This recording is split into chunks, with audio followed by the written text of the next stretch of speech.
We must stop the terror. Now watch this drive. Why are you gay? You are gay.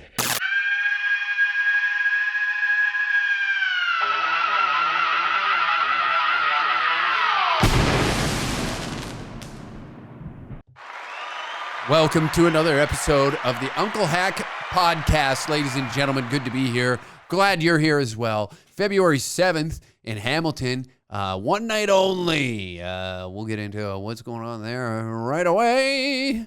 February 15th, Edmonton, Alberta. February 16th, Las Vegas, Nevada. February 23rd in Calgary, Alberta. March 7th in Cornwall. March 8th in Ottawa. March 22nd in Brooks, Alberta. March 28th in Moose Jaw, Saskatchewan. March 29th in Swift Current. Oh, I can't believe how fast the tickets are going in Swift Current.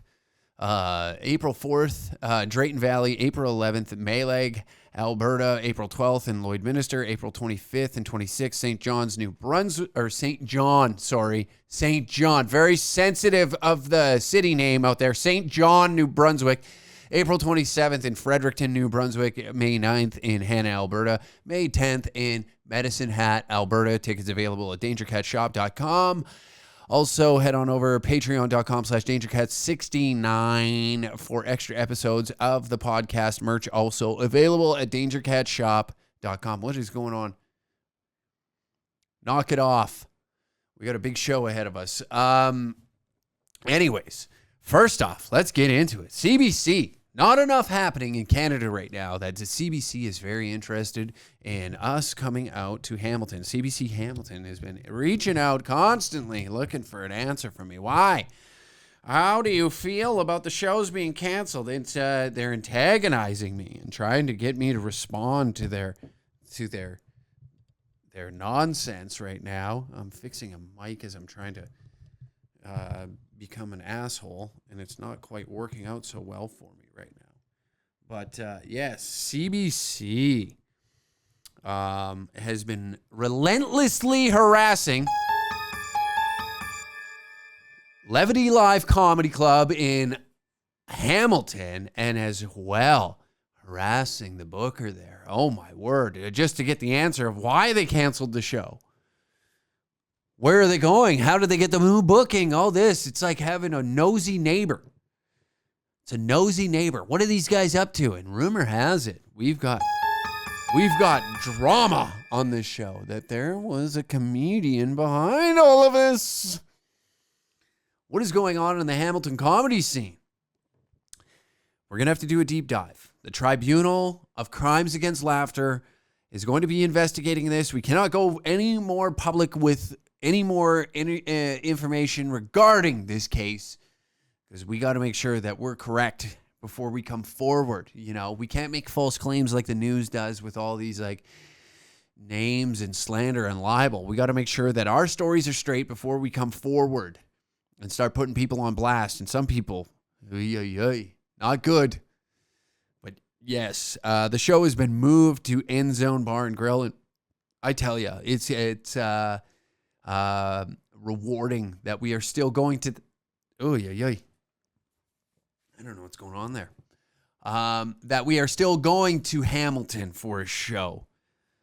That we will be coming to Hamilton, Ontario. You know, I know a lot of you are probably looking at my my rise in stand-up comedy and thinking to yourselves, boy, oh boy, you know, why does he do it? Why? You know, is it because, why does he keep going through all this? Is it because of all these like fabulous cities that he gets to visit and all these small towns, you know, like Hollywood's looking at my tour schedule and thinking, how the hell did this guy land a gig in Maylag, Alberta? Most people got to go to an Apple Maps to figure out where that is. Most people, Hollywood's looking at that and they're thinking to themselves, this guy's really doing it. This guy's really taking off. He's playing towns where like the whole town is at the show. How does he do it? And quite honestly, I ask the same question. How? No one knows. Why? It's probably a combination between CTE and vaccinations over the years. The V word. But yes, the journalists. Ooh, the journalists are around the corner. They're trying to sniff this out. It's a big case. They got to crack it. And they've been relentlessly harassing venues, bookers, anyone surrounding this venture, this show. They are on it. They need the big story, you know. You know what I like about Hamilton? The morals there. I like that Hamilton will take something like a comedy show very serious and disregard murder, homelessness, and drug addiction. I like that. I do. That shows character, right? It shows character to step over top of a homeless woman or man, or they, or them. We're very inclusive on this show now that it's becoming like this swing in politics where it's going more conservative, more people. I have to go the other way. I have to. It was unpopular when I started to be vocal about the things I was in the beginning when I was doing the YouTube shit and not really understanding what it is I'm creating, but it's something. And now that thing that I've created is kind of, it's a resemblance of the past in a way of like 90s, the subculture that was the outcasts of and outliers of society, right? It was skateboarding in the 90s. It was, you know, that feeling of being, I don't know if any of you skateboarded or you know, but there was this excitement of going and skating a set of stairs that had a no skateboarding sign on it and arguing with mall security. And like, it was just the optics of skating back then was like, these guys are punks and they're bad people because they played with a toy as a teenager, right? These were bad people. Skateboarders. They're like the snowboarders of the 80s. So it was fun. And now I have to. Unfortunately, I have to. Because now it would look gay if I'm being like, ha, na na na boo boo to everybody else. I gotta be the guy. You gotta be a shit disturber. It's fun now to be gay again, right? It's too fun to be gay. You gotta be more than that. You gotta be on the side that's, hey, if you see me at a Palestine protest, you know what I'm doing. If you see me transitioning over the next 3 to 4 years, you see Hack with a fresh set of tits and a cock extension, things are going well. That's what I'm saying, folks. That's what I'm saying. If I have a hog swinging past my knee and tits bigger than that shop teacher out in Oakville, things are going real nice. That's what I'm gunning for. That's what I'm gunning for. To be a nuisance. You know, that's the fun part in life. Will I grow up? Probably not. Why do you think I'm doing this? Do you think that this is enjoyable? Do you think I enjoy putting all this shit up? Do you think I enjoy decorating the wall for you guys? You know, do you think I like setting up the podcast equipment every week? Of course I do. Because they keep clipping it and putting it on the news as if like there was one. Let's bring this article up and go through it. There was one piece in it that I couldn't stop laughing about. Oh, where'd you go? Come back here. Get out of here. Go away. All right. The headline reads. I went over a little bit on it, and actually I think your boy had a puff off the pen and then started riffing off of this a little bit for the last Patreon episode. But the headline reads, as comedy troupe known for racist jokes set for Hamilton venues urged to consider how harmful ideas spread. Danger Cats have 2 upcoming shows, but no, there's one specific right here. Okay. In his podcast, Danger Cats member Uncle Hack has also excused attacks on politicians because of their choices related to the COVID-19 lockdowns and vaccines. Saying he's not violent, but it may also be their time, in quotations, to pay the piper.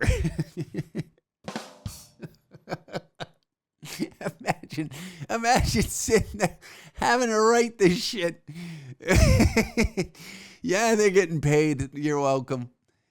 I'll take my check in the mail. His social media posts target numerous marginalized groups and refer to Danger Cat shows as desensitivity training. That's what I'm talking about. This is what I'm talking about. Oh my God. I can't. It just it doesn't make any sense to me sometimes. The folks that want to sit down and grandstand how great they are by coming at a moron.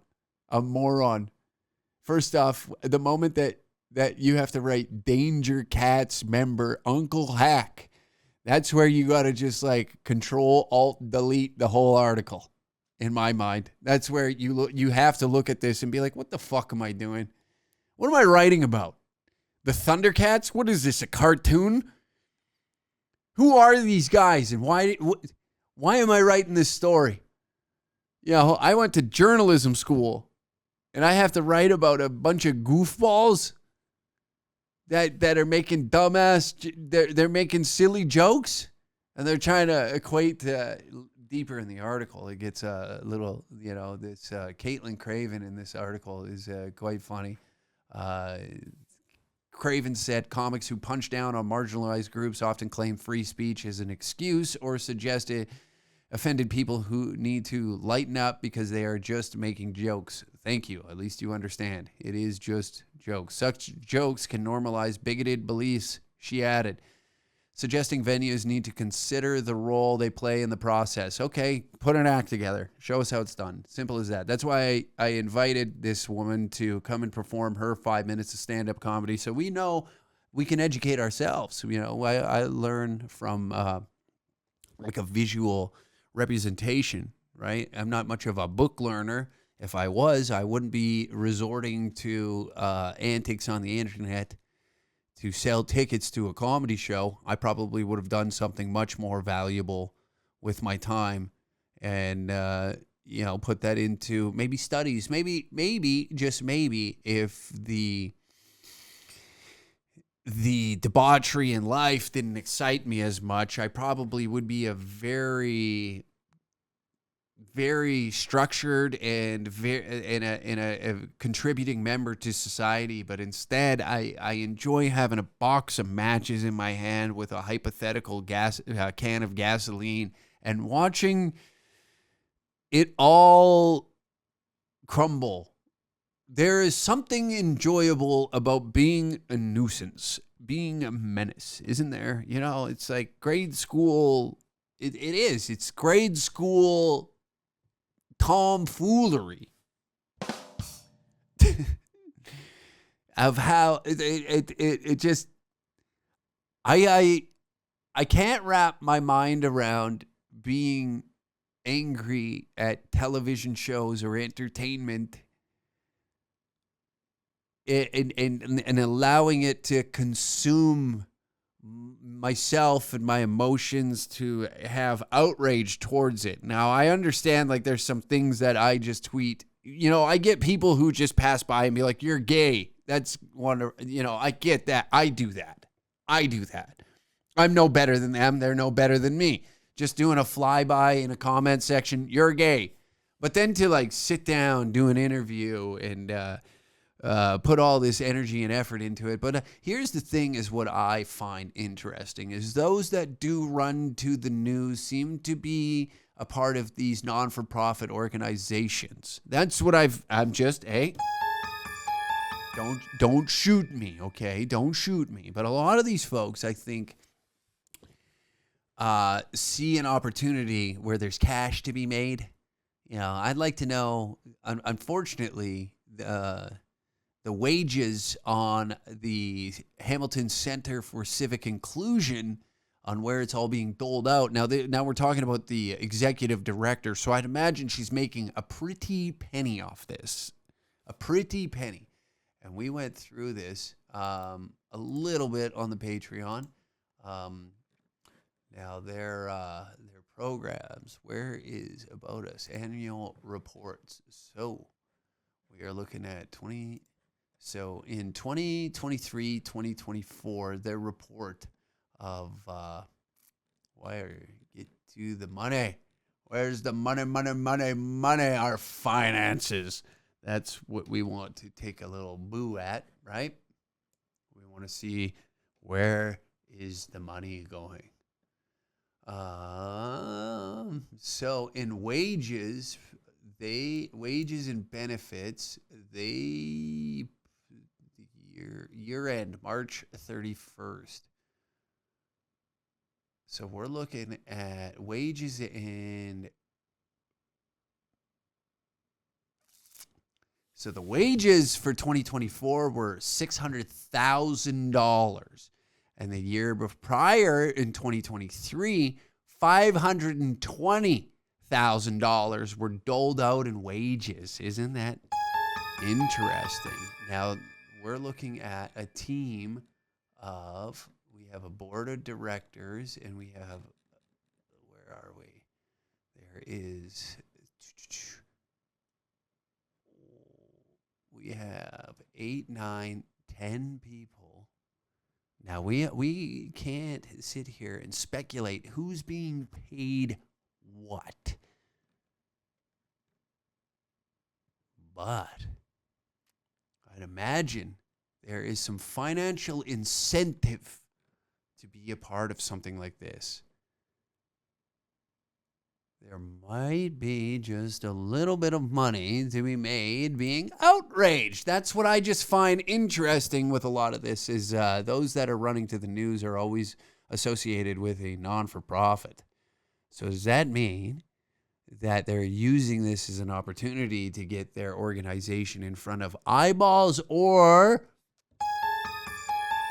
could they possibly be this outraged? Now, they're associating me by saying part of the bigger issue is that we definitely see a lot of alt-right and white supremacist ideas couched in the language of it just being a joke, she says. Of course, it's not just a joke, but it's reinforcing this consensus that it's okay to punch down on women, on indigenous people, racialized folks, disabled people, newcomers, and migrants. It's so important to understand how that dehumanization works to lay the groundwork for public policies that are so harmful. Now, this is where it starts to get dangerous. So now you're advocating for almost censorship. And for those coming to the show in Hamilton, we have a special treat for you. You know what? I'm a nice guy. I am a nice guy, right? Thank you. I'm a wonderful guy. I got a special treat for those coming out to the show in Hamilton. You're not going to believe it. Golden ticket winner on Kill Tony, Jared Nathan, will be popping in to do a spot. Isn't that lovely? Isn't that nice? So now what you guys are doing is trying to stop a disabled person from doing stand-up comedy. How evil are you? How evil are you? You're trying to stop. That seems more dangerous because maybe this is, this could be what he needs on a Friday night to get out of the house. We don't know that. We can't speak on Jared Nathan's behalf now, can we? But CBC Hamilton spoke to several stand-up comedians and concerned community members who said they were not comfortable speaking out about the shows. Ooh. So there's some snakes in the grass. Isn't that wonderful? And I think I got my hands around one. They keep poking their heads out. But wait, we can only discuss this so much because this is big news. This is big news. This is a big story. You need to be fully engaged in this, okay? Three comedians from Alberta are coming out to Ontario, Hamilton to be specific, right? And they're going to come and they want to do some jokes. But now it's a big issue because this is couched in language that it's not just a joke, and that it's reinforcing the consensus that it's okay to punch down on women, indigenous people, racialized folks, disabled people, newcomers, and migrants. You're forgetting one. We're very inclusive, okay? I'm very, very inclusive. And I would never do this, okay? Other people might. Me? No, not me. But you forgot to mention gay people in there. I'm just saying, gay people, trans people. There's a lot of people that you did not include. That is deeply disheartening to read that. Hurts my feelings. Hurts my feelings that you're not including everybody in this. It really tears me apart to know that even the most inclusive people aren't inclusive. Why would you do that? Why would you do that to somebody? Why would you leave somebody out? Are they not worthy of being spoken highly about? Is it okay to punch down on them? Is that what you're saying? Because you're missing some groups here. And I'm taking this as like, okay, so is it okay to punch down on them? Why them? Why are they okay? This is girl. We gotta move on. We gotta move on. I'm gonna get upset, but thankfully, other news is happening because I don't know what I would be doing right now. There's a tariff war. I don't even know what the fuck a tariff is. If I'm being honest, I'm gonna sit here and act like I'm a political science major. I'm not about to sit here and be like, well, this is what needs to happen is Alberta needs to separate and fucking Ontario just needs to quit being gay. Quebec needs to fucking also stop being gay. It's that we gotta fucking buckle up and go to war. Enough. I just want to view it all, make fun of it, and move on with my fucking day. But you can't do that. You can't. Who are we kidding? Who are we kidding? On this show? On this show. Unbelievable. Everybody's got their opinion right now. Everybody's got an opinion. Now 30 days, we're going to hold off on the tariffs.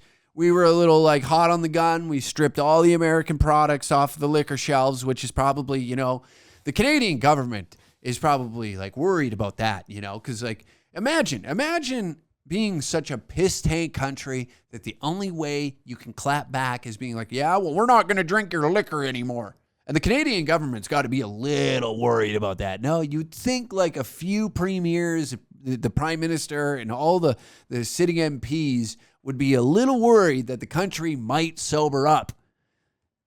You'd think, no?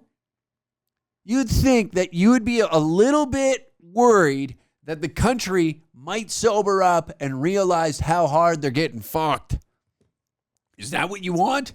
This is the most they've done for addictions. How long are we talking here?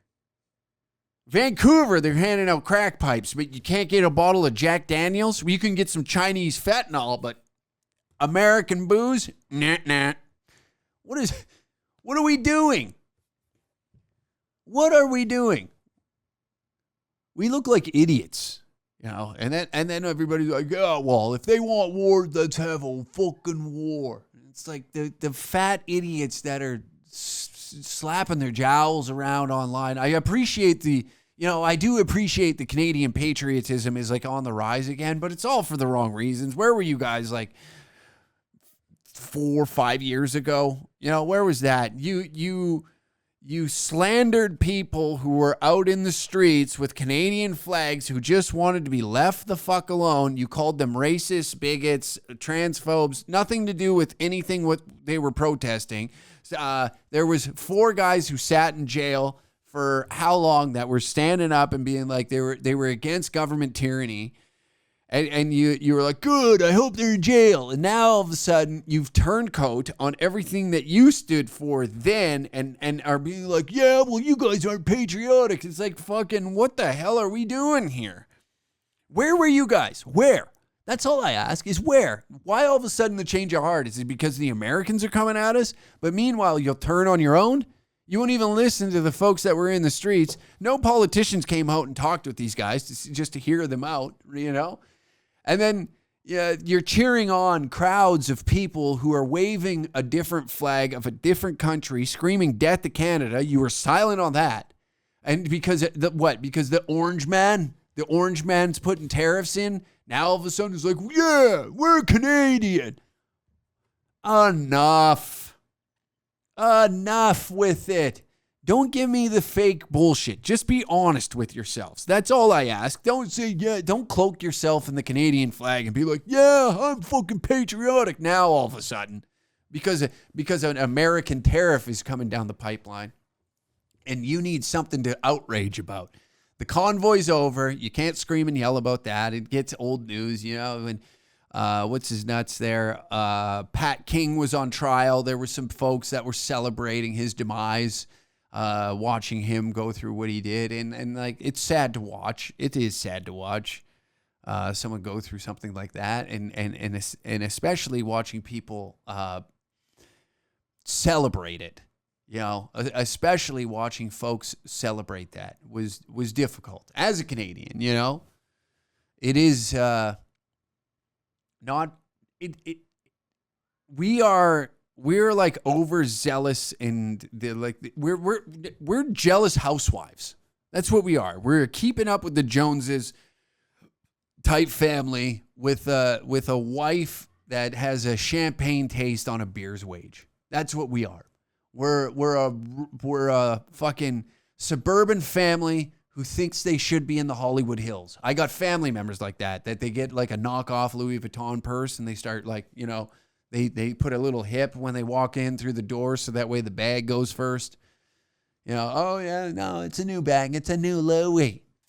It's like, listen, I've watched you take Percocet before the sun has come up. All right.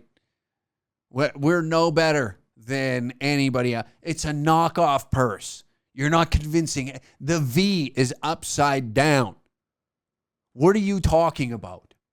The V on your bag is upside down. Your eyes are rolling in the back of your head as you're trying to tell me that you have a designer purse, which, you know, quite honestly, you just need pockets to carry around your pills.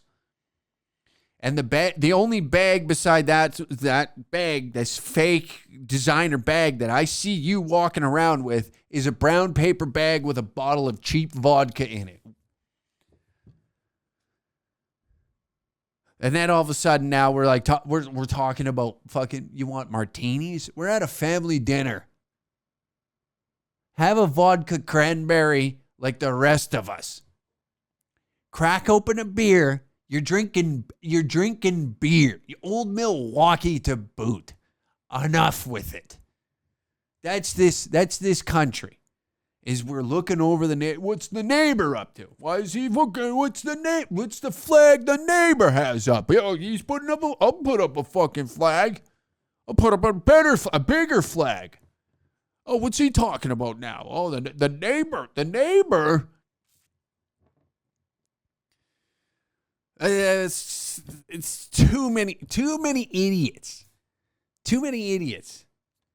Idiots like myself, too. Like nobody in their right mind should ever take anything that I say on this show serious. Nobody whatsoever. You're only here to feel better about yourself. That's why you're here. You're here for a cheap laugh and to feel better about yourself. If things are going even remotely good in your life, you can look at me and be like, thank God that I don't have to wake up and see my name in the CBC being called a racist. That's a good feeling, isn't it? That's why you're here. That's the exchange. Sorry, that's funny to me. That's funny to me. You know what I mean? Like, you get to look at this guy and be like, oh, like, Jesus Christ, everywhere this fucking guy goes, he's got to go. Like I said, he's doing stand-up shows in May Lake, Alberta. It makes no sense. You know? And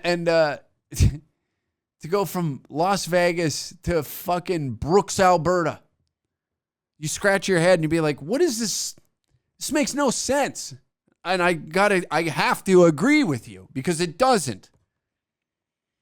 The nation, I shouldn't say the nation. Anybody in some fucking position of power, even in like the smallest, slightest position of power, uses they're calling us a comedy troupe. What are we going down? We an improv group now? Is that what we're doing? You want me to dress up like a kitty cat, put little whiskers on my cheeks and come out and do fucking like, we're going to reenact the Aristocrats, but it's going to be a little more darker. One of us does heroin. The other one knocked up his sister. And the third one is on trial for sexual assault. That's that. And we're going to do an improv about that. The Aristocrats, and how we all managed to make it go worse. Total opposite of a Disney ending. One guy ends up in prison for life. The other one has to take care of like this bastard child that he had, both people got a little drunked up and it was a threesome gone wrong. And then the other one overdoses in the fucking cold streets of Red Deer because we can't have it being a glorious. You can't overdose in Vancouver. It makes too much sense. You got to do it in somewhere where it'd just be like, God damn, if you're gonna die on heroin of all places and it's Red Deer, who shoots heroin in Red Deer? Smoke meth like a local. You know what I mean? Who's shooting heroin in Red? Do they even get heroin out there? Can you imagine like going to a drug dealer and asking for heroin in fucking Red Deer, Alberta? Can you imagine that? The center, the asshole of Alberta. And you're walking around town because unless you got a stolen car that day to keep you warm, but you're perusing the town looking for a bag of smack to shovel into a vein. Imagine that. And that's what we do on stage now because we're a comedy troupe. Comedy troupe, but we got bigger issues right now. We gotta get the fentanyl. This fentanyl's our thing. When this is how stupid I am. I initially thought like we were gonna hire somebody to like make sure the coke was clean. Like we were gonna have somebody that ensure that the coke coming into the country was clean. But I didn't realize that it was a position that somebody's gonna be stopping the fentanyl getting into the States. I didn't realize that. I thought we were going to be cleaning up our own drugs here so we can have a good time and not worry so much. You know what I mean? You don't have to buy a bag of nose rockets out in Swift Current, Saskatchewan, wondering if it's got a hot batch in her. Am I going to drop dead? Again, rolling the dice. Rolling the dice in a small town. Not only are you... imagine that. You get a bag of Coke that's cut with drywall, and it's got fentanyl in it. Oh, my God. That's what I thought the fentanyl czar was. I thought it was going to be somebody stepping in and making sure, like, any bag of Coke that's coming in here, no fentanyl in it. We can't have our people all fucked up. We want them working. We got to make sure the drugs are clean so that way the boys up north aren't dropping dead. We need as many people putting pipe in the ground because I don't think our oil's going south. That's what I thought. I thought the fentanyl czar was just going to make sure that everybody in Fort McMurray was able to make it to work the next day. That's all. That's all. Apparently I'm wrong. Apparently it's a totally different position than what I thought in the beginning. But it's good to see that even with the gloomy future of the nation due to the trade war, that some cities are being proactive, especially the city that I reside in right now, Edmonton, Alberta, is lowering fines on drug use, spitting, and loitering. It's almost like they can see the future in front of our eyes. Jobs are going to they're going away. The tariffs are coming. No more jobs in Canada. We're not going to be producing anything. We're all going to starve to death on the streets. But thank God they're going to lower the fines of you being able to camp outside of a 7-Eleven on the north side. That's exactly why I like this city. They see the future that's coming. The 25% tariff, it's It's going to decimate us. There's going to be job cuts. I seen somewhere like upwards of 600,000 jobs could go down the shitter out in Ontario. So, I mean, what's going to happen in Alberta? A 10% tariff on the oil and natural resources that we pump out of the fucking ground heading down to America. What is it, like 67? I think, no, it's more than that. 80 to 90% of our oil heads south. And then everybody's scratching their heads like, well, what the fuck, man?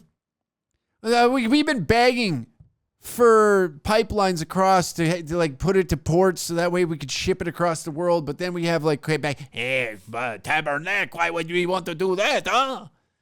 You know, and all these idiots are just scratching their heads wondering, how did we get here? Your bad policies. And then now, all of a sudden, they're trying to instill patriotism in you by this fake outrage. It's fake and gay, this outrage. We have a bunch of fat libs, just fat people fat people. We have fat people taking stances on TikTok, making TikToks about throwing cans of soup in the trenches again.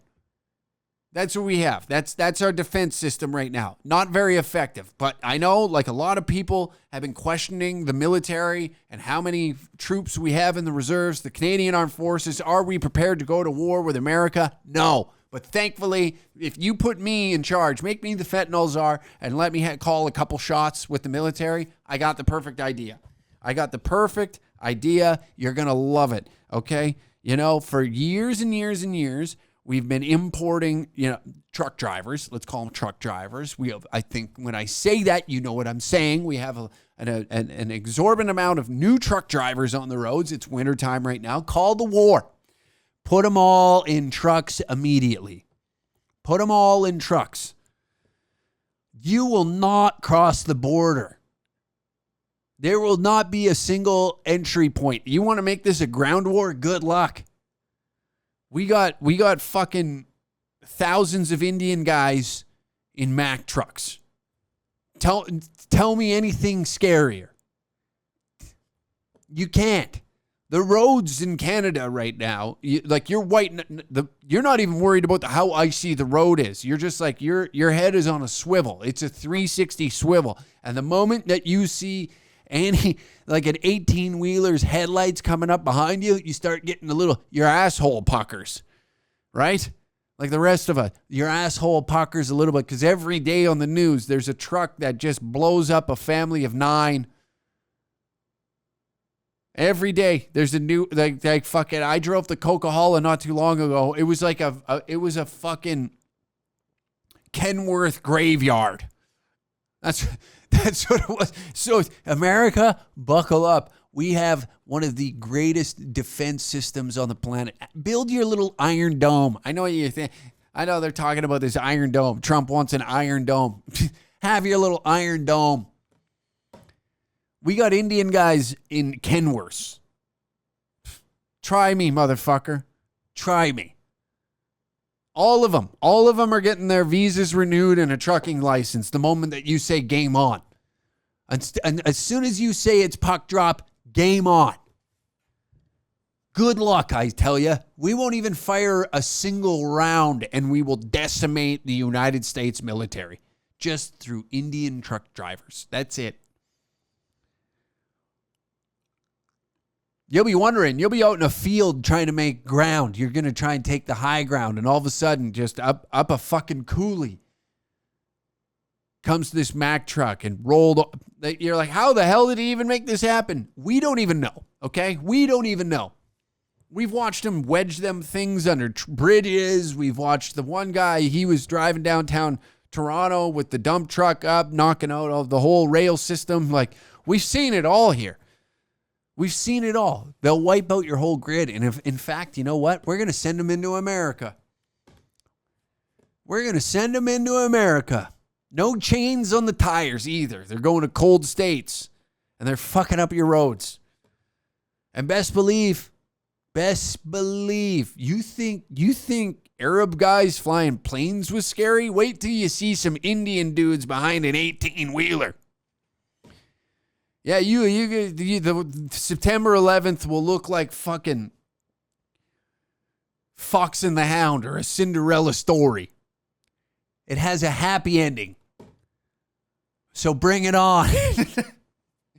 And I wonder why I get in trouble. That fun little riff right there. It's a fun little riff. It's a fun little thing. It's being inclusive. I'm saying that that you're part of the Canadian Armed Forces now. And we're arming you with a vehicle that you should not be operating. And we're sending you to the front lines. Enjoy yourselves out there. You'll die a martyr for the Maple Leaf. We'll put statues of you all across, we'll have like our own little like Flanders field for you. It would be a Sing Garden or something like that. We'll rename the fucking what is it? The Maple Leaf Garden will be like, we'll rename it, and there'll be one guy that just somehow like all those legendary tales from World War II where it's like some French Canadian sniper took out like 80 Nazis, right? And they were feared for him. And there's going to be one truck driver that's going to come through, and somehow he's just the Rambo of them all, He's just fucking, all of a sudden he's in the truck. He's going down the road. He's like Spider-Man's out the window. I know I'm like, it's a Forte joke, but like the lasso throwing the turban and all that. And like he does that on a flagpole, swings another truck. Gets that one going. And all these guys are just stoked whenever he shows up. There was like that Rambo. I think he was like the Rambo of Iraq. And like that guy just loved war. He's big and jacked and just would run to the front lines. And then all of a sudden, all these Iraqis would get like charged up. They'd see him and be like, all right, let's fucking go. We need one of those guys here. Then the Americans, they don't know what to do, right? They won't know what to do. Ay, ay, ay. But like I said, Edmonton is ahead of the curve. We are. We're ahead of the curve. We can see the financial damage that this is about that is about to be caused in the nation, and they are ahead of the curve. Let's get into it. Let's have some fun. People should be fined if they're doing drugs in the open, loitering around transit. Start that. How much do you think people should be fined if they're doing drugs in the open, loitering around transit, littering, and even spitting? Well, the city of Edmonton plans to lower the current fine amount on some of these offenses. That's right great. Now, if you're living in a tent or a shelter, panhandling on the street, or doing drugs in public, you could get a $250 fine. Oh, boy. The city suggests lowering this to $25. That's great. It's nice to see that fines have been reduced. Yes. Taking into account who we are asking to pay some of these fines. Sometimes people have nowhere to go except to be outside. And so whose safety and whose comfort are we talking about? And there is a difference between safety and comfort. The city has been revising the bylaw for more than a year. City council... A year to come up with that. A year for the bureaucrats to sit down and come up with that grand old idea that, you know what, some of these people are kind of going through a hard time. Maybe we shouldn't make it so hard. We shouldn't make it harder. Who would have thought?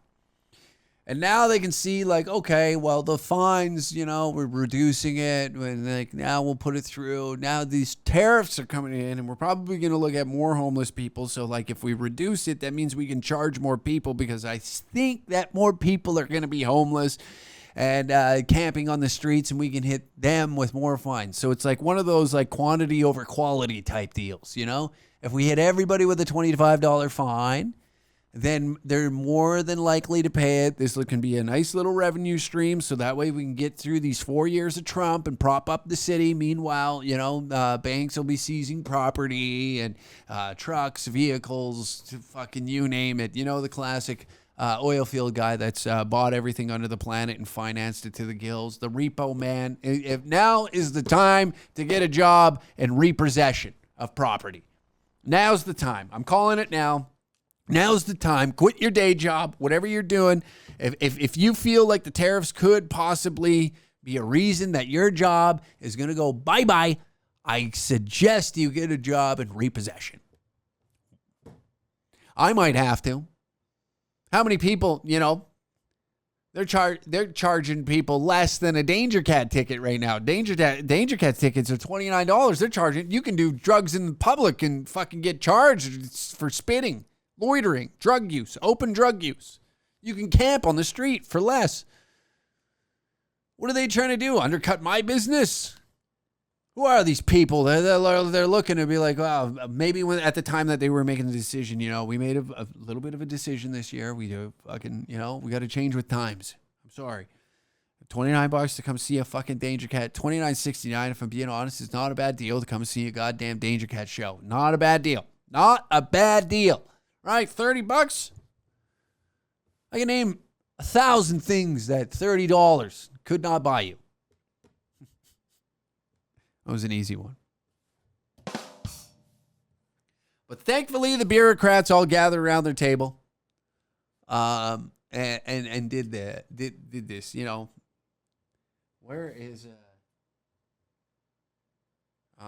there was something very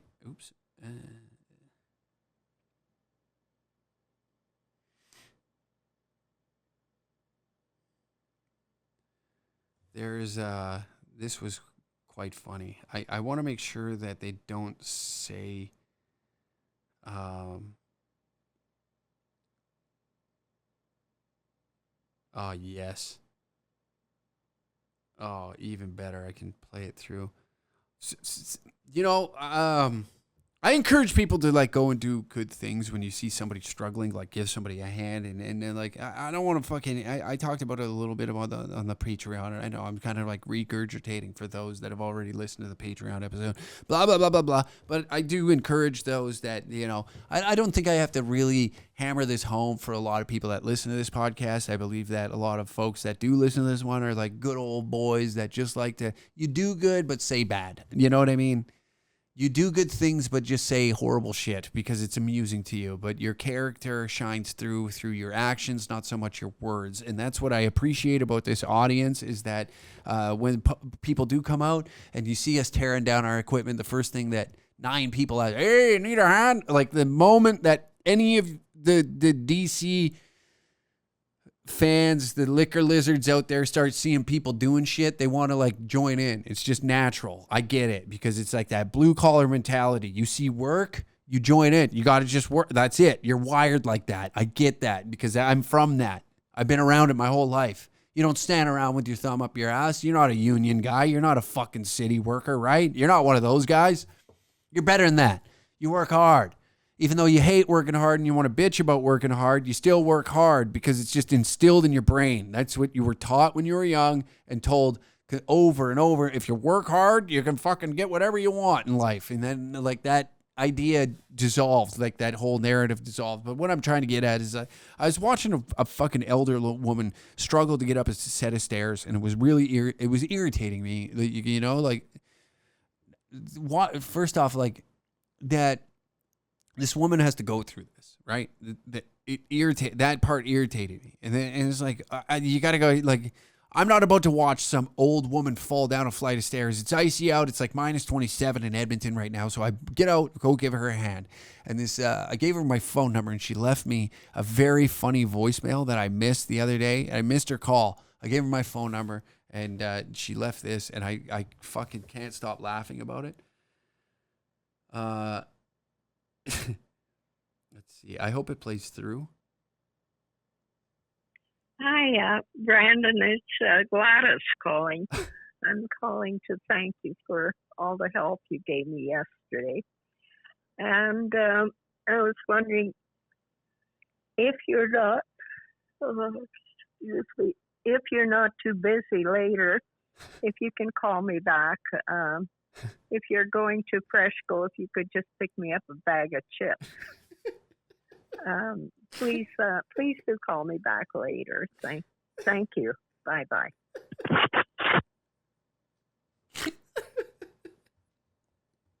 What an angel.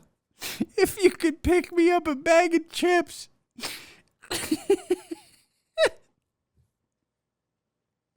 That's the greatest. That's the greatest.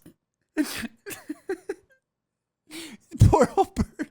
That's the greatest voicemail I've ever heard in my life.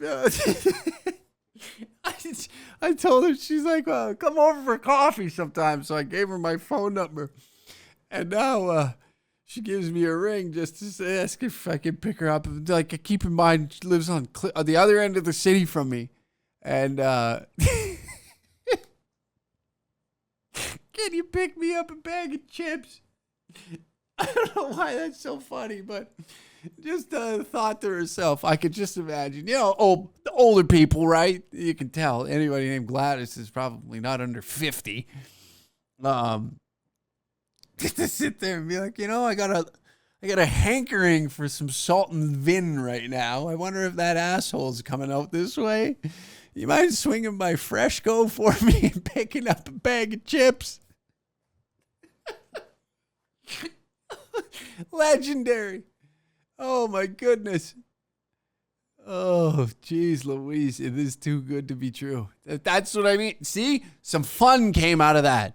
Just by being nice, by being kind. We all get to share a laugh over it. Let's listen to it one more time because I can't. It's too good to be true.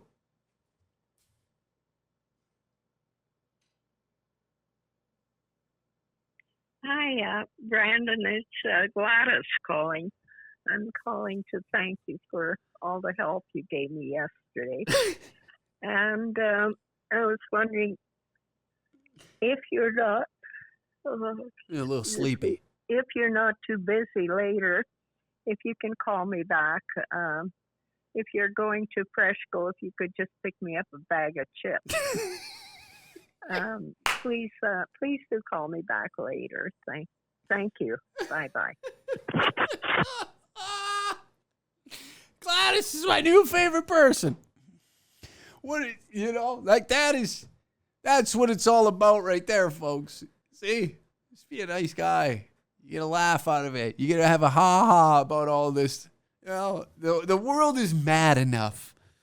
My words cause a big enough fucking conundrum in my life where I just like my words are what I use to be a menace. My actions are just like, you gotta balance it out. That's what I believe anyways. It's just gotta balance out the nuttiness, because I am a little bit fucked up in the head. I know that. Because I find all of that shit that we talked about earlier funny. Is like the news is saying all these things about me. And I got Gladys over here asking if I could swing by and pick up a bag of chips for her. It makes no sense.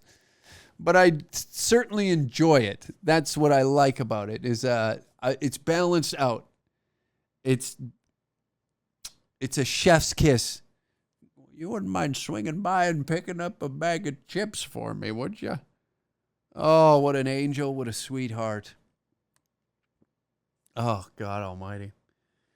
Well, folks, thank you for tuning in to another episode of the Uncle Hack podcast. Head on over to the Patreon, patreon.com/DangerCat69. Also, those who want to send in voicemail shit, just record what you're saying and send it in, and we'll play it on the show. Something similar to Gladys. Just email it to me, unclehack@dangercats.tv. Send in whatever questions, concerns, opinions, however you please. It does not bother me.